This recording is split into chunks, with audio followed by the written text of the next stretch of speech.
नमस्कार दोस्तों, आप सब पर माँ का आशीर्वाद और बजरंगबली की कृपा सदैव बनी रहे। आज की वीडियो शुरू करने से पहले मैं आपसे कुछ विनती करना चाहती हूँ। उम्मीद करती हूँ कि आप स्वस्थ होंगे और घर पर रहकर लॉकडाउन को अच्छी तरह से फॉलो कर रहे होंगे। हमारे देश में एक बहुत बड़ा तबका आज की तारीख में बुरी तरह फंस चुका है, दिहाड़ी मजदूरों का और बहुत गरीब लोगों का। हम सबका तो किसी न किसी तरह से गुजारा चल रहा है, लेकिन उन लोगों को 2 वक्त की रोटी के लिए भी बहुत जूझना पड़ रहा है। मैं आपसे प्रार्थना ही कर सकती हूँ कि अगर आपके दरवाजे पर कोई मदद मांगने आए तो आप अपनी हैसियत के अनुसार उसकी मदद करें। यही वो वक्त होता है जब आपको अपने ईश्वर का धन्यवाद करने का मौका मिलता है, क्योंकि हर प्राणी में परमात्मा का निवास होता है। जब सब सही हो जाएगा, लॉकडाउन खत्म हो जाएगा, तो उसके बाद आप चारों धाम भी घूम कर आ जाएं। चाहे कितने व्रत कर ले, कितनी पूजा कर ले, लेकिन इतना पुण्य आपको फिर भी नहीं मिलेगा जितना आपको आज एक जरूरतमंद की मदद करके मिलेगा। और हमारे हिंदू धर्म में इंसानियत के धर्म को सर्वोपरि माना गया है। वसुधैव कुटुंबकम, ये मैसेज है हमारे धर्म का, यानी ये पूरी धरती हमारा परिवार है। न सिर्फ हमारे धर्म में, सिख धर्म, मुस्लिम धर्म या दुनिया का कोई भी धर्म हो, हर धर्म में इंसानियत के धर्म को सर्वोपरि माना गया है। तो इसी इंसानियत के धर्म की रक्षा करने के लिए आप सभी आगे आ रहे होंगे, ऐसी आपसे उम्मीद करती हूँ। तो आइए दोस्तों, अब चलते हैं आज की वीडियो की तरफ। दोस्तों, ये वीडियो बहुत ही खास है और बहुत ही मेहनत से बनी है। इसमें मैं आपको बताऊंगी 20 ऐसी गलतियां जिनमें से 10 से 15 गलती हर कोई अपनी पूजा के दौरान कर रहा है। दोस्तों, इस वीडियो में मैंने अपने जीवन भर के अनुभव से आप लोगों के लिए एक लिस्ट यानी कि सूची तैयार की है, अपने सहयोगियों के साथ मिलकर। इस लिस्ट में मैंने अपने जीवन भर का अनुभव शॉर्ट में आप लोगों के सामने रखने की एक कोशिश की है, ताकि जो गलतियां मैंने खुद से की हैं अपनी पूजा में और उनका परिणाम भी भुगता है, वो गलतियां एटलीस्ट आप लोग ना करें और आपको ऐसा कोई परिणाम ना भुगतना पड़े। तो सरल से सरल भाषा में चलिए शुरू करते हैं पहली गलती के साथ। दोस्तों, पहली गलती जो मैं पॉइंट आउट कर रही हूँ वो ऐसी गलती है जिसके बारे में लोगों को पता ही नहीं है कि ये भी कोई गलती है, और मोस्टली कई लोग इस चीज़ को अपनी पूजा के दौरान जाने अनजाने करते हैं। और वो ये है कि वो अपने घर के मंदिर के ऊपर कुछ भी चीज़ रख देते हैं, लेकिन ऐसा नहीं करना है। घर के मंदिर के ऊपर कोई भी चीज़ नहीं रखनी है।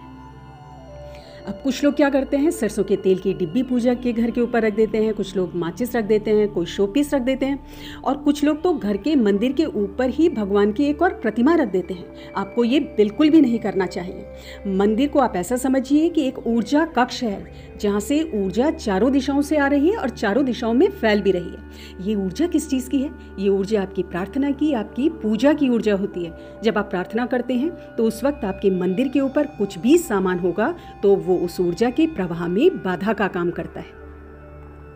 यहाँ तक कि दोस्तों, सीढ़ियों के नीचे भी मंदिर नहीं होना चाहिए, यानी कि मंदिर के ऊपर सीढ़ियाँ नहीं बनानी चाहिए, जो कि कुछ लोग कर देते हैं। आपने घर के बाहर जो मंदिर बने हुए देखे हैं, तो क्या उनके ऊपर कोई छत होती है? नहीं होती है। तो अगर आपने अनजाने में अपने घर के मंदिर में कोई सामान रखा है तो प्लीज़ उसे आज ही हटा दें वहाँ से। अब कई भाई बहन क्या करते हैं कि मंदिर किसी अलमारी के अंदर बना देते हैं, क्योंकि जगह कंजस्टेड होती है तो अलग से मंदिर के लिए कक्ष नहीं मिलता है। कोई बात नहीं, लेकिन एटलीस्ट मंदिर के ऊपर वाले खाने में आप कोई भी भारी सामान ना रखें, कोई भी धातु का सामान ना रखें, कोई औजार आदि या बर्तन आदि वहाँ बिल्कुल ना रखें, क्योंकि ये भी ऊर्जा के प्रवाह को ब्लॉक करता है और बहुत बड़ा दोष पैदा करता है। अब वैसे तो घर के मंदिर के ऊपर छत भी होती है, अब लेकिन छत को तो हम तोड़ नहीं सकते। तो मेरे कहने का मतलब है कि जितना हम कर सकते हैं उतना हमें करना चाहिए। तो इस पॉइंट को जरूर ध्यान में रखिए, ठीक है दोस्तों। तो आइए अब चलते हैं नेक्स्ट पॉइंट की तरफ, कि मंदिर घर में किस जगह होना चाहिए। ये सबसे ज़्यादा महत्वपूर्ण पॉइंट है। मंदिर के लिए सबसे उत्तम जगह मानी जाती है उत्तरी पूर्वी दिशा, यानी कि ईशान को अंग्रेजी में इसे नॉर्थ ईस्ट डायरेक्शन कहा जाता है। अब मैंने कई लोगों को देखा है कि उनका जो मंदिर है वो दक्षिण दिशा में होता है। ऐसा बिल्कुल नहीं करें प्लीज़। दक्षिण दिशा में तो मंदिर बिल्कुल नहीं होना चाहिए, क्योंकि दक्षिण दिशा यम की दिशा मानी जाती है। अगर आपका मंदिर दक्षिण दिशा में है तो इसका मतलब आप यम की पूजा कर रहे हैं, जो मृत्यु कारक होता है, क्योंकि यम मृत्यु के देवता है। अगर दक्षिण दिशा में आपके घर में मंदिर है तो बहुत साइड इफेक्ट्स आपको नजर आएंगे। घर में आपके काम बनते बनते बिगड़ने लगेंगे। तो अगर आपका मंदिर दक्षिण दिशा में है, आपके घर का मंदिर, तो उसे आज ही चेंज कर दीजिए उसकी डायरेक्शन। अब जैसा कि मैंने आपको पहले बताया कि आपका मंदिर उत्तरी पूर्वी दिशा में होना चाहिए और किसी कारण अगर आप वहाँ नहीं बना सकते हैं तो कोई बात नहीं, और ऑप्शन भी है। आप या तो उत्तरी दिशा में बना सकते हैं मंदिर, या पूर्वी दिशा में आपको मंदिर बनाना चाहिए। पश्चिम दिशा में भी आप मंदिर बना सकते हैं, ये वास्तु सम्मत है, लेकिन दक्षिण दिशा में बिल्कुल ना बनाएं। दोस्तों, भगवान हर जगह मौजूद है, लेकिन प्रार्थना करने का कोई तरीका होता है, कोई प्रोटोकॉल होता है जो हमें फॉलो करना चाहिए।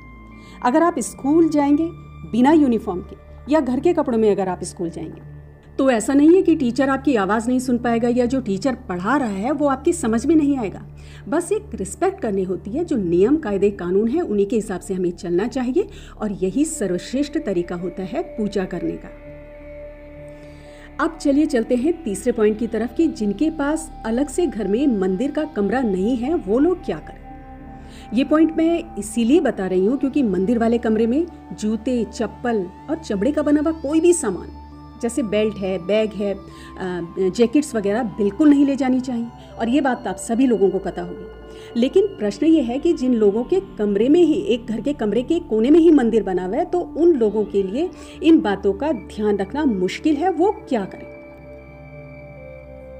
अब क्योंकि घर में कोई मेहमान आता है तो भाई हर समय हम उसे नहीं पूछ सकते किसी भी मेहमान को कि भाई आप जूते चप्पल उतारिए तब इस कमरे में आइए। छोटे बच्चे हैं, कई बार वो जूतों चप्पलों समेत उस कमरे में आ जाते हैं। तो आपको क्या करना है, बहुत सिंपल सा समाधान है कि जहाँ आपने मंदिर बनाया हुआ है उस मंदिर में ज़मीन पर आपको एक घेरा बना देना है छोटा सा, और वो घेरा इतना हो कि जहाँ आप पूजा कर सके, यानी जहाँ आप आसन बिछा सके, आराम से खुले होकर बैठ सके। अब जो आपने घेरा कैसे बनाना है, जो घेरा बनाया है वो कैसे बनाना है, वहाँ पे आप कोई निशान लगा सकते हैं, मार्कर से निशान कर सकते हैं, कोई टेप लगा सकते हैं। तो किसी भी तरह से उस स्थान को चिन्हित कर दें और भाई कि ये हमारा सेपरेट एरिया है, ये मंदिर का एरिया है और इस एरिया के अंदर जूते चप्पलें नहीं आनी चाहिए। तो ऐसे में आपकी ये प्रॉब्लम भी सॉल्व हो जाती है। तो ये अगर आप नहीं कर रहे हैं तो आज से ही करना शुरू कर दें। और इसके साथ अगर आपके घर में नॉनवेज बनता है, मंदिर वाले कमरे में बिल्कुल नहीं जाना चाहिए, मांस मदिरा बिल्कुल नहीं आनी चाहिए। पूजा पाठ करके यदि आप एक कदम भगवान की तरफ रखते हैं तो ये सब गलतियां करके आप क्या कर रहे हैं, 4 कदम पीछे हट जा रहे हैं। फिर आप सोचते हैं कि मैं इतने सालों से पूजा कर रहा हूं, कुछ हो क्यों नहीं रहा, और आपका विश्वास डगमगाने लगता है।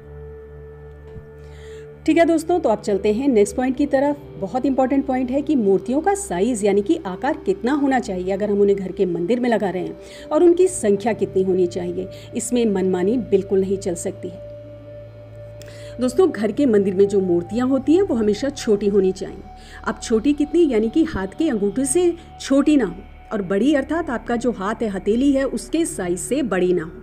हाथ से बड़ी मूर्तियों को स्थिर मूर्तियां कहा गया है, जिन्हें आप इधर उधर नहीं कर सकते, वो एक ही जगह पर स्थिर होती है, और ऐसी मूर्तियां देवालय में होती हैं। जबकि अंगूठे के या हाथ के आकार की मूर्तियां चल मूर्तियां कही जाती हैं, जिन्हें हम उनके स्थान से हटा सकते हैं और कोई दोष नहीं लगता। अब घर के मंदिर में कई बार हमें सफाई करनी पड़ती है, अपने देवी देवता को नहलाना होता है, उनके वस्त्र आभूषण पहनाने होते हैं, उन्हें चेंज करना होता है, तो इसीलिए उन मूर्तियों को हमें हटाना पड़ता है। और छोटी मूर्तियाँ, चूंकि ये चल मूर्तियाँ कही गई हैं, तो इनको हटाने से कोई दोष नहीं लगता है। लेकिन हाँ, एक चीज़ का आपको ध्यान रखना है कि जो घर में अगर शिवलिंग आपने स्थापित किया है तो वो बड़ा नहीं होना चाहिए, और उसका जो साइज़ है वो आपके हाथ के अंगूठे के आकार का होना चाहिए, लगभग 3 इंच का होना चाहिए। इससे बड़ा शिवलिंग नहीं होना चाहिए। दोस्तों, बड़ा शिवलिंग जब होता है तो उसके पूजा के नियम कायदे ज़्यादा फॉलो करने पड़ते हैं, जो आप नहीं कर पाते तो दोष लगता है, देवदोष होता है। इसके अलावा जो बड़ा शिवलिंग होता है उसमें ऊर्जा का प्रभाव बहुत ज़्यादा होता है, और वो ऊर्जा आपके घर में समाहित नहीं हो पाती है, और किसी न किसी रूप में आपको परेशानी का सामना करना पड़ता है। तो इस चीज़ का आपको ध्यान रखना है। अब मूर्तियों की धातु क्या होनी चाहिए, किसकी बनी हुई होनी चाहिए? किसी भी धातु की हो सकती है, पीतल, तांबा, चांदी की हो सकती है, मिट्टी की मूर्तियाँ हो सकती हैं, पत्थर और मार्बल, लेकिन प्लास्टिक की मूर्ति नहीं होनी चाहिए। प्लास्टिक अशुद्ध माना जाता है और एनर्जी को ब्लॉक कर देता है, और किसी न किसी रूप में आपको अशुभ फल देता है। तो इस चीज़ का आपको बहुत ध्यान रखना है। अब नेक्स्ट पॉइंट पे चलते हैं कि जिसके बारे में लोग बहुत कंफ्यूज रहते हैं कि किस देवी देवता की कितनी मूर्तियां मंदिर में रखनी चाहिए। अपनी मर्जी से बहुत सारी मूर्तियां हम मंदिर में नहीं रख सकते, ये भी अशुभ परिणाम देता है। दोस्तों, गणेश भगवान और माँ दुर्गा की 3 मूर्तियां बिल्कुल नहीं रखनी चाहिए। 3 से कम रख सकते हैं और ज़्यादा रख सकते हैं, लेकिन मैं ये कहूँगी कि सर्वोत्तम यही है कि मंदिर में किसी भी देवता की 1 से ज़्यादा मूर्ति रखे ही ना। क्यों रखें? एनर्जी का टकराव होता है। ठीक है, शिवलिंग भी एक ही होना चाहिए। अब प्रश्न ये है कि अगर आपके मंदिर में ज़्यादा मूर्तियां हैं, ज़्यादा भगवान की तस्वीरें हैं, तो उनका क्या करें? तो उन्हें आप श्रद्धापूर्वक पास का आपके घर के बाहर जो मंदिर है वहाँ स्थान दीजिए।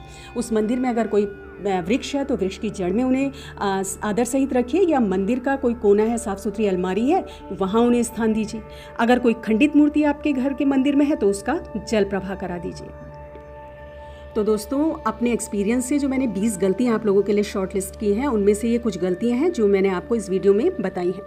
अब वीडियो ज़्यादा लंबा ना हो तो इसीलिए जो बाकी गलतियां हैं वो आपको मैं नेक्स्ट पार्ट में बताऊंगी, और आपसे वो वीडियो, वो नेक्स्ट पार्ट ना छूटे, तो इसीलिए आप इस चैनल को सब्सक्राइब जरूर कीजिए ताकि आप और मैं जुड़े रहें, और इस सूची का सेकंड पार्ट जैसे ही हम अपलोड करेंगे वो आप तक पहुंच जाए।